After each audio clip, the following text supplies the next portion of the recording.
Welcome back to the reading of the poem of the Man God, written by Maria Valtorta, Volume 4, Chapter 431, Part 1, Arrival at Nazareth, 9th May 1946. Coming from the Sepharus countryside, one enters Nazareth on the northeastern side, that is, on the highest and rockiest side. The entire amphitheater, on the terraces of which Nazareth is spread, appears when one reaches the top of the hill, which is the last one coming from Sepharus, and which slopes down rather steeply through ravines towards the town. If I remember correctly, because a long time has passed and many mountain places are alike, the spot where Jesus is the precise one where his fellow citizens tried to stone him, but he stopped them with his power walking through them. Jesus stops to look at his dear yet hostile town, and a smile of happiness brightens his face. What a blessing, ignored and undeserved by the Nazarenes, is his divine smile, which certainly pours and spreads graces on the land which received him when he was a child, saw him grow up, and where his mother was born, and she became the spouse of God and the mother of God. Also, the two cousins look at their town with evident joy, but Thaddeus's happiness is tempered by austere, reserved gravity, whereas James's is more open and kind, more like Jesus's. Although it is not his town, Thomas's face shines brightly with joy, and pointing at Mary's little house, from the stone oven of which rings of smoke are rising, he says, "The mother is at home, and she is baking bread." And he utters these simple words with such fervent love that he seems to be speaking of his mother with all the affection of a son. The zealot, more calm because of his age and upbringing, smiles, saying, "Yes, and her peace is already arriving in our hearts." "Let us go down quickly," says James. "We will go down this path, and it is unlikely that any of the Nazarenes will see us arrive. They will delay us. But you will be going away from your home. Your mother also is anxious to see you." "Oh, you may be sure, Simon, that our mother is with Mary.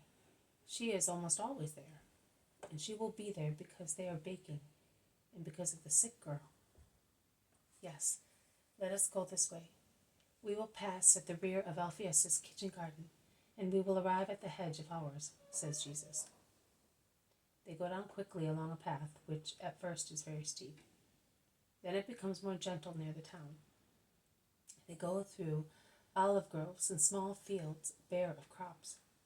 They pass near the first kitchen gardens in town, and the tall leafy hedges around the gardens and over which hang branches of trees laden with fruit, or the little dry stone walls are all covered with branches hanging outside from orchards, prevent their passing from being noticed by housewives moving about the gardens, or doing the washing, or spreading it on the patches of grass near the houses.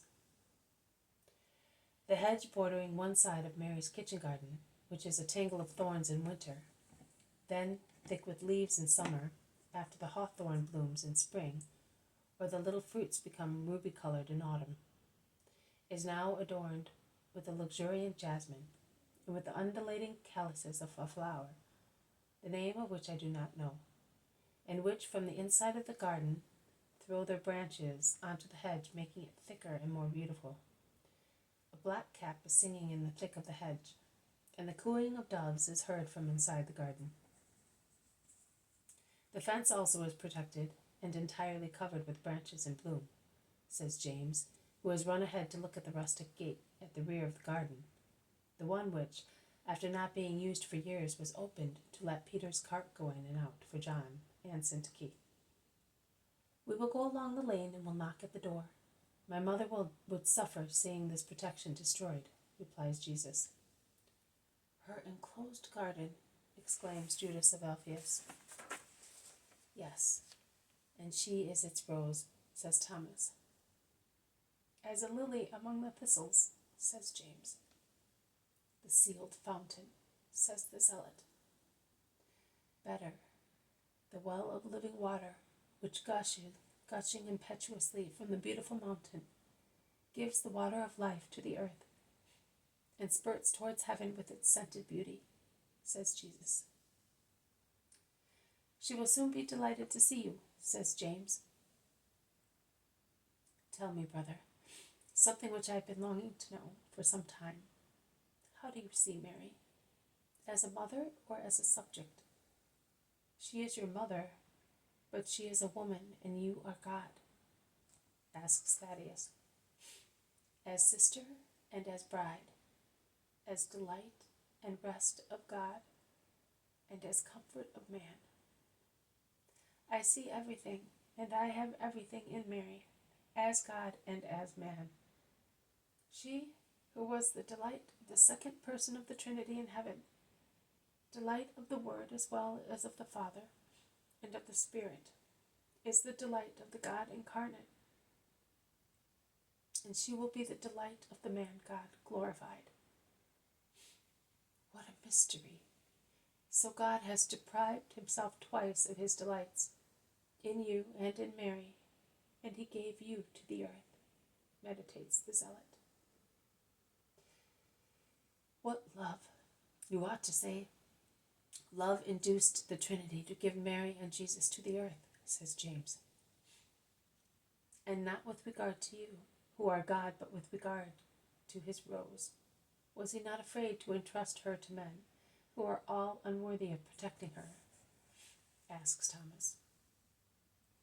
Thomas, the Song of Songs replies to you.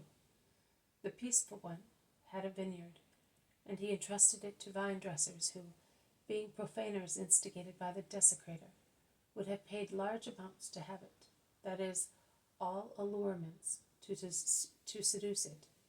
But the beautiful vineyard of the Lord looked after itself by itself, and would not give its fruits to anybody but the Lord, and it unbosomed itself to him, generating the priceless treasure, the Savior. This has been a reading from the poem of the Man God, written by Maria Valtorta, Volume 4, Chapter 431, Part 1, Arrival at Nazareth. Thank you for listening. I will see you tomorrow. May God bless you, and may peace be with you.